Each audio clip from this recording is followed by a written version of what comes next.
խանդը կարող է հանգեցնել սեռական խնդիրների, խանգարումների։ Այո, որովհետև սեռական հարաբերությունների մեջ դոմինանտը հաճույքն է։ Անձը երբ որ մշտապես խանդի զգացողության տակ է, ըստ էության ստրեսի հորմոնը սկսում է բարձրանալ կորտիզոլը, որը որ ճնշում է սեռական հորմոնների արտադրանքին եւ որը որ այո կարող է հանգեցնել ընդհանուր մինչեւ սեռական անկարողության կամ սեռական լիբիդոյի կտրուկ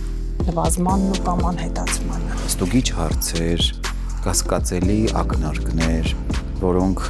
ստեղծում են արդեն կոնֆլիկտային իրավիճակ։ Եթե ցանկություն չունի ինձ հետ սեռական հարաբերությունների մեջ մտնելու, ուրեմն ունի մեկ այլ մեկերին համոզված է, որ կինը, օրինակ, գիշերը տանից դուրս է գնացել, ինչ որ մեկի հետ հանդիպել է, սեռական հարաբերություն է ունեցել եւ հետ է վերադարձել։ Գիշերային զրույցներ